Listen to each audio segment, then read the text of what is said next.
It's 8 p.m. and here are our top stories in 90 seconds. Spring snow and lots of it. Trees and branches scattered across the Denver metro. Usually these spring snowstorms, once the trees start leafing out, it puts a lot of weight on them, a lot of stress when that heavy snow comes down and it rips branches off. Those branches taking down power lines and smashing into cars. Looks like there's no cracks in the windshield, so that's good. What you can do to avoid a home repair headache. April 16th, a date to remember, as many Colorado restaurants are back to full capacity for the first time since the pandemic started. Yeah, this is great. It's great to see how busy it is and how many people are here, and nice to see that Douglas County is back in business. The state giving control back to local jurisdictions.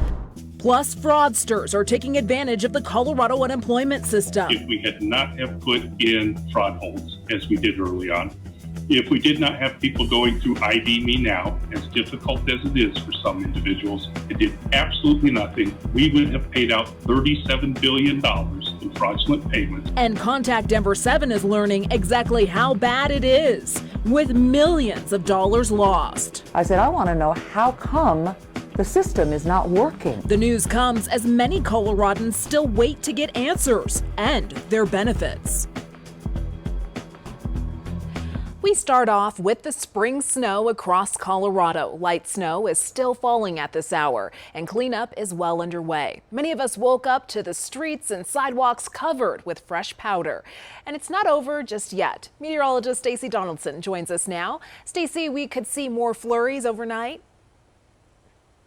It looks like it. This will be tapering off as we go toward the morning hours. There's just a little bit more energy in the atmosphere to create this light snow here, mostly on the west side of town at this point and up into the higher elevations and into southern Colorado as well.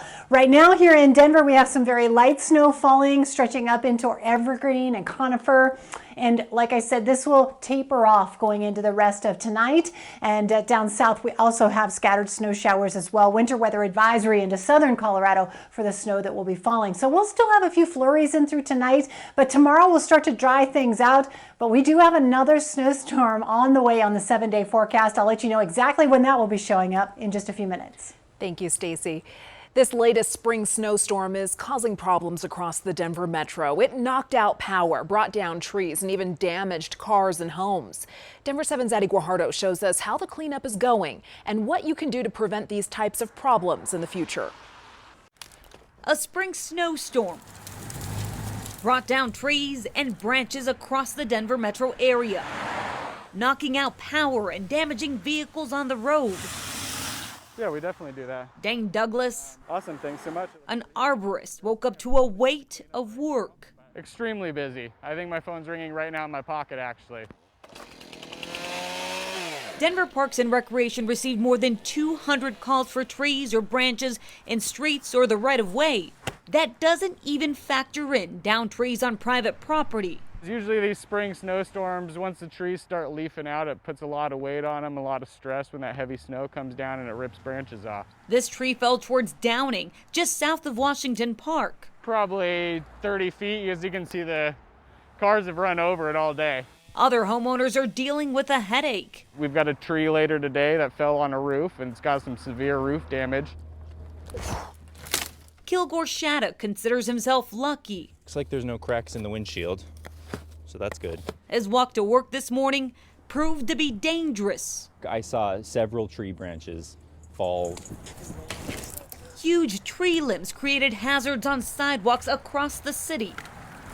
Dane has his work cut out for him. This is my least favorite part too. He says a little extra attention and annual maintenance to your trees can make all the difference. Keep up with pruning, get all the dead wood out of there, have somebody come assess your trees to make sure that they're strong and they're not going to break off when the heavy snow comes.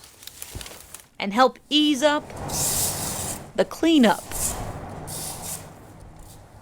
Now, if you see trees like this blocking a sidewalk or roadway, you can call 311 to have them removed. In Denver, private property owners are responsible for downed trees on their private property and adjacent within the right-of-way. Now, the city is also asking people not to dispose of their tree debris at city parks. This cleanup is definitely going to take some time. You can see this weight of the snow on trees already bringing these down right here. Reporting live in Denver, Addie Guajardo, Denver7. A lot to clean up. Thank you, Addie. The snow caused the Rockies to postpone today's game against the New York Mets. The two teams will now have a doubleheader tomorrow at Coors Field, as long as the weather holds up and the field is cleared. The Colorado Avalanche will not play another game until Thursday after another member of the team tested positive today. 3 games are being postponed. It's the second time the COVID protocol has forced the Avalanche to postpone games this season. They dealt with a COVID outbreak in February, and head coach Jared Bednar told the media it's not just COVID causing problems, but several players have gotten sick from the vaccine. One player had to miss Wednesday's game because of it.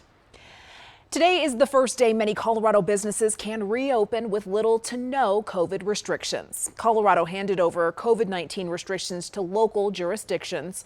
Some are keeping the dial in place, just moving back a notch. But more than 24 other counties, including Douglas County, are lifting restrictions altogether for restaurants, gyms, and stores. Business owners are happy, but some wonder if it's too much too soon. From a public health perspective, we are a bit concerned that things are opening up maybe too quickly, and especially at the time when we are seeing cases increase. Counties ease restrictions at a critical time when vaccinations are increasing, but so are cases. By the end of April, half the state may have received at least 1 dose of the vaccine. We're sitting at 41% tonight. Nearly 1.4 million Coloradans are fully vaccinated. Denver Public Schools is partnering with Denver Health to get students 16 and older vaccinated. The Denver Post reports they are hosting 6 mass vaccination clinics on school campuses starting tomorrow. Students should check their school email with instructions to register. The site tomorrow is at the E.V. Garrett Dennis campus. Johnson & Johnson's vaccine will not be given for at least a week in the U.S. The CDC is looking at 6 cases of rare blood clots reported among nearly 7 million doses of the vaccine administered. We can't stress enough how rare this is, about a 1 in a million occurrence. The CDC wants more time to investigate the cases, and in all cases, the women reported symptoms within 2 weeks of getting the vaccine. The CDC plans to meet again next Friday. The CEO of Pfizer says those who received the vaccine will likely need a 3rd dose within 12 months. The company was already working on that booster. The CEO says it's possible people will need to get vaccinated against COVID annually. The federal government is already making plans for the rollout of those booster shots if they're needed. It's no secret Colorado's unemployment system is struggling to stop fraud. And we know the state paid out just under $20 million in fraudulent claims. But officials say they prevented $433 million more from going out. In the process, they prevented people from getting the benefits they badly need. Denver7's Liz Gilardi has one woman's story. When we showed up to interview Marguerite Juneman, she was on hold. I'm still waiting back on that answer to that question. She's having trouble with her pandemic unemployment claim, and she's been trying to get to the bottom of things for weeks. So let me get back to her and answer that, okay? Okay. What do you do? By this point, you can probably feel her frustration.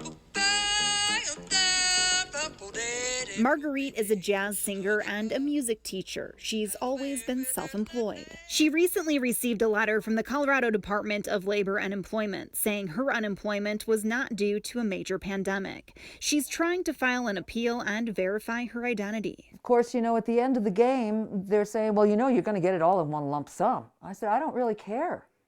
I said, I want to know how come the system is not working. It's a system that's been inundated by fraud. Previous figures showed 6.5 million in fraudulent claims. Now we're learning 19.3 million has been paid out. That's an estimated 1.1 million fraud claims. CDLE says they expect that number will only grow because there are thousands of suspected claims currently being investigated. If we had not have put in fraud holds, as we did early on, if we did not have people going through ID Me Now, as difficult as it is for some individuals, and did absolutely nothing, we would have paid out $37 billion in fraudulent payments. Officials have also said some fraudsters are so bold that they contact lawmakers or the media pretending to have a legitimate claim. The state has a task force to combat unemployment fraud and once again promised to prosecute people who are preying on the system. Now we are all suspect, okay, as frauds.